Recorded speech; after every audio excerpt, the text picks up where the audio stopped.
வினோத வாய்ஸ் நேயர்களுக்கு வணக்கம். நான் உங்கள் கிருஷ்ணவேல்.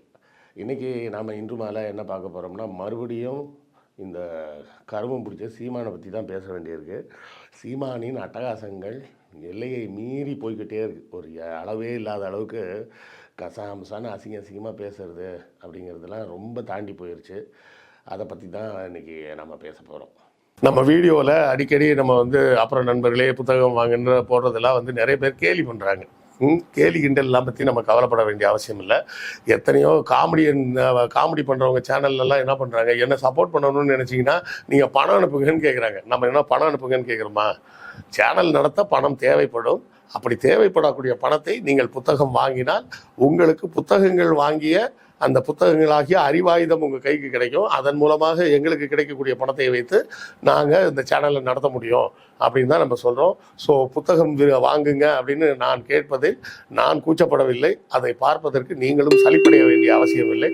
புத்தகம் வாங்க முடியாதவர்கள் லைக் போட்டாலும் சப்போர்ட்டு தான், ஷேர் பண்ணாலும் சப்போர்ட்டு தான், சப்ஸ்கிரைப் பண்ணாலும் சப்போர்ட்டு தான், ஏன் கமெண்ட் போட்டிங்கன்னா கூட சப்போர்ட்டு தான். ஸோ ஏதாவது ஒரு வகையில் உங்கள் ஆதரவை நம்ம சேனலுக்கு கொடுத்துக்கிட்டே இருங்க. சீமான் என்ன பேசினார் இன்றைக்கி காலையில் ப்ரெஸ் மீட்டில் மறுபடியும் அருவருக்கத்தக்க வகையில் நடந்து கொண்டார் சீமான்.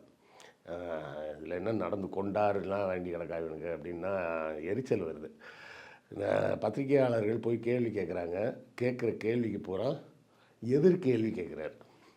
எப்படின்னா, இப்போ ஒருத்தனை பார்த்து ஏன்பா பொய் சொன்னியா அப்படின்னு கேட்டால், அவனை போய் கேட்டியா, நீ இவனை போய் கேட்டியா அப்படின்னு பதிலில் கேள்வி கேட்டால் எப்படி இருக்கும்? அதை போலவே இவர் பொதுவெளியில் கொஞ்சம் கூட கூச்சம் இல்லாமல் வைக்கப்படும் எந்த கேள்விகளுக்கும் பதில் சொல்கிறதில்ல.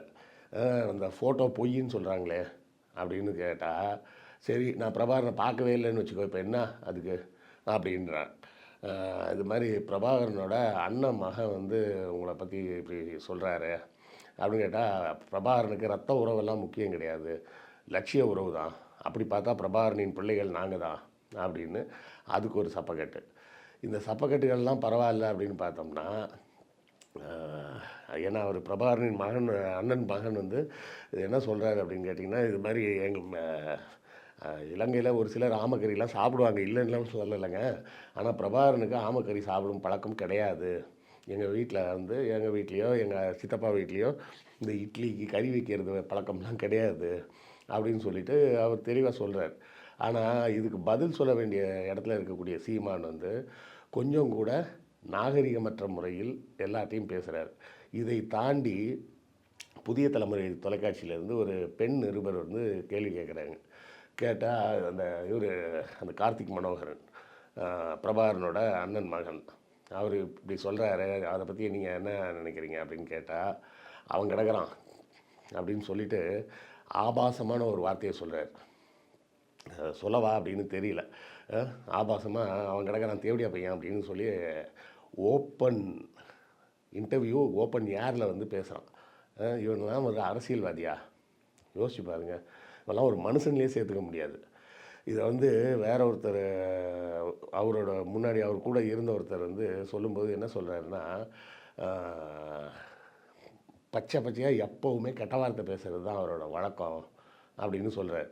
வந்தியா சப்புனியா போனியா அப்படின்லாம் பேசுகிறாரு. இந்த அட்வைஸு பூனாலாம் என்ற வச்சிக்கூடாது இப்படிலாம் பேசுகிறாராம். இது என்ன பேசுகிறதுன்னு தெரியல.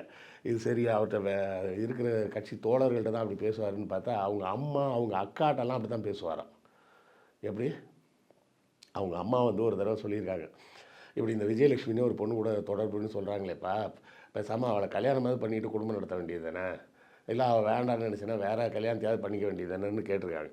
கேட்டதுக்கு, நீ அரிப்படுத்து ஊரெல்லாம் மேய்வ, அதெல்லாம் நான் கேட்டேன் உன்னை அப்படின்னு பெற்ற தாயை பார்த்து பேசியிருக்கிறான்.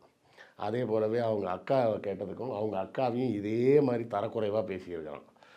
அப்போது இவனை என்ன லிஸ்ட்டில் சேர்க்கறதுனே தெரியல. நீங்கள் பேசுகிறது பூரா பெரியாரின் தடியா, பிரபாகரனின் துவக்கா அப்படின்லாம் பேசுகிறதுக்கெல்லாம் வெளியே நல்லா இருக்குது. அவங்க கட்சியில் இருக்கிற ஆட்களே என்ன சொல்கிறாங்க, மேடையில் ஏறி மதுவை எதிர்த்து பேசுவாருங்க, இறங்கணுன்னே என்ன எல்லாம் சரக்குலாம் ரெடியா அப்படின்னு கேட்பார், நாங்கள் உடனே வாங்கி வைப்போம் அப்படின்னு அவங்க கட்சியில் உள்ள ஆளுங்களும் சொல்கிறாங்க. அப்போ பொழுதன்னைக்கும் குடிகார மாதிரி குடிச்சிட்டு எதையாவது பேசுறது அப்படிங்கிறது மட்டுமே இவரது வாடிக்கையாக இருக்குது அப்படின்னு பார்க்கும்போது, இன்னும் அந்த நாம் தமிழர் தம்பிகளை பார்த்து பரிதாபமாக தான் இருக்குது. அந்த ஆள் வந்து என்னமோ உலகத்தையே சாச்சிட போகிறான், நாமெல்லாம் அதிகாரத்துக்கு வரப்போகிறோம் அப்படின்னு ஒரு பகல் கனவில் இருக்கிறாங்க பார்த்தீங்களா இந்த தம்பிகள். இந்த தம்பிகளோட நிலைமையை யோசித்து பார்த்தா தான் ரொம்ப மனசு கஷ்டமாக இருக்குது.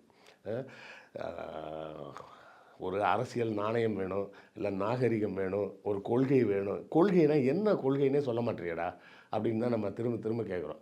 இல்லை பிரபாகரின் கொள்கை தான் எங்கள் கொள்கை அப்படின்னா என்ன செய்ய போகிற?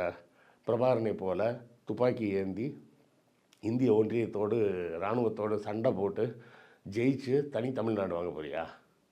அப்படி வாங்க போகிறேன்னா அதையாவது சொல்லு. அது சொல்ல முடியுமா உன்னால்? இதை வந்து இந்த முக்தார்னு ஒருத்தர் எடுத்த பேட்டியில் சொல்லும்போது இதையே கேள்வியை நேராக வைக்கிறாரு. வச்சா அப்போ என்ன சொல்கிற, நீ என்னை மாட்டி விட பார்க்குறீங்களான்னு கேட்குறேன். அப்போ உனக்கு தெரியுது இல்லை, நான் தனி தமிழ்நாடு வாங்குவேன் அப்படின்னு சொன்னால் உன்னை தூக்கி உள்ளே வைப்பாங்க அப்படின்றது நல்லா தெரியும்ல. செடிஷன் ஆக்டுன்னு ஒன்று இருக்குது, அந்த சட்டத்தின் கீழே தூக்கி உள்ளே வச்சுருவாங்கன்றது நல்லா தெரிஞ்சுக்கிட்டு தானே இப்போ இந்த தம்பிகளை பூரா ஏமாற்றிட்டு இருக்க. நெய்தல் படை கட்ட போகிறேன்றிய. என்ன நெய்தல் படை? என்ன புடலங்காவை நீ கிழிச்ச? மற்றதெல்லாம் விட்டுருவோம். ஒரு அரசியல்வாதி பொதுவெளியில் நாகரிகமே இல்லாமல் அசிங்கமாக கெட்ட வார்த்தைகள்லாம் பேசுகிறது அப்படிங்கிறது வந்து இதுவரை நம்ம பார்த்த அரசியலில் யாரும் பேசுனது கிடையாது. ஒருத்தர் மீது இன்னொருத்தர் அவதூறாக கூட பேசுவாங்க, ஒருத்தர் திட்டுவாங்க, எல்லாம் இப்போ நடக்கும். ஊழல் பேர் வழிம்பாங்க, மைனாரிட்டி ஆட்சின்னு சொல்லுவாங்க, உனக்கு ஆண்மை இருக்கா அப்படின்லாம் கேட்பாங்கன்றதெல்லாம் கூட பார்த்துருக்குறோம். அந்த ஆண்மை இருக்கான்னு கேட்குற வரை நம்ம பார்த்துருக்கோமே தவிர, இவனை போல் ஒரு அதாவது என்ன சொல்கிறது, இதற்கு முன்னாடி இவன் எந்த அளவுக்கு தரம் தாழ்ந்து பேசினானோ அதையும் தாண்டி அவனே பேசுகிறான். அவன் முன்னாடி பேசிக்கிட்டு இருந்த தரத்தை விட இன்னும் தரம் குறைவாக கண்ணாபின்னான்னு பேசுகிறான்னா இவனை என்ன செய்கிறதுன்னு. அதாவது நான் வந்து இதோட சீமானுக்கு இதுக்கு மேலே எந்த வீடியோவும் போட வேணாமா அப்படின்னு யோசிக்கிறேன். மேபி இதை கடைசி வீடியோன்னு கூட வச்சுக்கிங்க. சீமானை பற்றி இனிமேல் நான் எங்கேயும் பேசுகிறதா இல்லை. சீமானை குறித்து பேசுனா நமக்கு தான் தரம் போயிடும்னு நினைக்கிறேன். இப்போது உங்களுக்காக அவன் என்னெல்லாம் பேசினான்றதை பூரா சொல்கிறதுக்காக நான் ஒரு 4-5 கெட்ட வார்த்தையை வந்து இந்த வீடியோவில் சொல்ல வேண்டியதாகி போச்சு. கரெக்டாக நம்ம வந்து இந்த வீடியோ வந்து ரொம்ப மனசு வருத்தத்தோடு தான் பேசுகிறேன். அவனுக்கு வந்து மென்டல் ஆகிட்டான். விஜய் வந்ததுக்கு பிறகு விஜயும் நான் பெரியார் பாதையில் தான் போவேன் அப்படின்னு சொன்ன உடனே நம்ம கூட வரமாட்டான் அப்படின்ற புரிதல் ஏற்பட்ட பிறகு தன்னுடைய கட்சியில் இருக்கக்கூடிய நபர்கள் நிறைய பேர் கட்சியை விட்டு வெளியே போகிறாங்கன்றதையும் தொடர்ந்து பார்க்குறான். இதன் வலி தாங்க முடியாமல் வீச்சுன்னு நாய் மாதிரி கத்திக்கிட்டு திரிகிறான். எங்கே யார் வந்து ஏதாவது ஒரு பொது இடத்துல யாராவது ஆத்திரம் கொண்டு சீமானை தாக்காமல் இருந்தால் அதுவே ஆச்சரியப்படக்கூடிய ஒரு விஷயந்தான். இவ்வளோ தூரம் பேசக்கூடிய இந்த நபரை ஈரோடு இடைத்தேர்தலில் அடித்து ஓட விடணும் இந்த ஈரோடு மக்கள் பார்க்காம இல்லை, எல்லாத்தையும் அவங்க பார்த்துக்கிட்டு தான் இருக்கிறாங்க. நான் சொல்கிறது திரும்ப இதுதான். அதாவது மக்களை முட்டாள் என்று நினைத்த எவனும் எந்த அரசியல்வாதியும் உருப்பிட்டதாக சரித்திரமே கிடையாது. நீ மட்டும் செஞ்சிட போறியா என்ன? உன்னோட கூட இருக்கிற தம்பிகளையே வந்து நீ ஏமாற்றிக்கிட்டு தான் இருக்கிற. அது உனக்கு தெரியும், உன் தம்பிகளுக்கு தான் தெரியல நீ ஏமாற்றிக்கிட்டு இருக்கிற அப்படின்னு. ஆவேசமாக பேசிட்டா மட்டும் போதுமா? பேச்சில் ஏதாவது கண்டென்ட் இருக்கா? ஏதாவது கருத்து இருக்கா? ஒரு கருத்தும் கிடையாது. உனக்கு ஏதாவது கொள்கை இருக்கா? ஒரு கொள்கையும் கிடையாது. பிரபாகரன் வழி எங்கள் வழி, பிரபாகரனின் வழி எங்கள் வழின்னு மட்டும் சொல்கிறிய. அந்த வழி எந்த வழி அதை சொல்லு. இப்போ நாங்கள் சொல்கிறோம், நாங்கள் எங்கள் வழி பெரியாரின் வழி அப்படின்னு சொல்கிறோம். அப்படின்னா என்ன அர்த்தம்? சமத்துவம், பெண் விடுதலை, கல்வி, இது எல்லாத்தையும் தான் நாங்கள் சொல்கிறோம். நீ என்ன சொல்கிற? படித்தா என்ன பண்ண போகிற? மாடு மேய்க்கிறது நான் தான் கவர்மெண்ட் வேலையாக போகிறேனே, அப்போ உனக்கு எதுக்கு படிப்பு அப்படின்ற? படிக்க வேண்டான்னு சொல்கிற. நடக்கவே முடியாத விஷயத்தெல்லாம் நான் செஞ்சு காட்டுவேன்னு சொல்கிறேன். இதெல்லாம் கூட விட்டுறலாம் அப்படின்னு பார்த்தா பொது வெளியில் பெண்களை பக்கத்தில் வச்சுக்கிட்டே அசிங்கமாக பேசுகிறேன். ஒரு அடிப்படை சபை நாகரிகம்னு சொல்லுவாங்க. பொது வெளியில் இதெல்லாம் பேசக்கூடாது. நீ தனிப்பட்ட முறையில் தனியாக இருக்கும்போது ஃபோனில் பேசுகிறப்பெல்லாம் யார்கிட்ட எப்படி வேணால் பேசி தொலைஞ்சிட்டு போ. அது உனக்கும் அந்த தனிப்பட்ட நபருக்கும் உள்ள பிரச்சனை. பொது வெளியில் வந்து பேசும்போது இப்படி நாகரிகமற்ற முறையில் கெட்ட வார்த்தையெல்லாம் பேசுகிறதுன்றது வந்து கொஞ்சம் கூட ஏற்றுக்க முடியாத ஒரு விஷயம். இதை மக்கள் தான் உணரணும். நான் வந்து சொல்லிடுறேங்க, என்னோடய உறுதிமொழியாக கூட நீங்கள் வச்சுக்கிங்க. இனிமேல் இந்த வீடியோ தான் கடைசி. இதுக்கு மேலே இனிமேல் சீமானை பற்றி வீடியோவை போட்டு என்னுடைய தரத்தை நான் குறைத்து கொள்ள விரும்பவில்லை. சரியா? ஏன்னா எல்லாரும் என்ட்ட கேட்டாங்க. அ அவர் வந்து பெரியார பத்தி பேசுறாரு. திகால இருந்து தானே அதுக்கு பதில் குடுக்கணும். திமுகல இருந்து பதில் குடுக்கணுமே, ஏன் குடுக்க மாட்றாங்கன்னு. அவங்கலாம் இவன ரிஜெக்ட் பண்ணிட்டாங்க. அவங்கலாம் இவன ரிஜெக்ட் பண்ணிட்டாங்க. "நீலாம் ஒரு ஆளாடா" அப்படின்னு. அதே போல தான் நானும், "நீ சீமான்லாம் ஒரு ஆளா?" அப்படின்னு முடிவு பண்ணி, இனிமே சீமானை பற்றி எங்கேயும் நான் பேச போறதில்ல.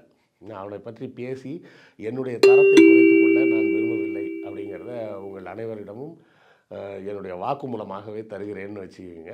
இதை பற்றி உங்கள் கருத்து என்னன்றத கமெண்ட்ல சொல்லுங்க. நானும் தெரிஞ்சுக்கிறேன். அடுத்த காணொளியில் சந்திப்போம். நன்றி, வணக்கம்.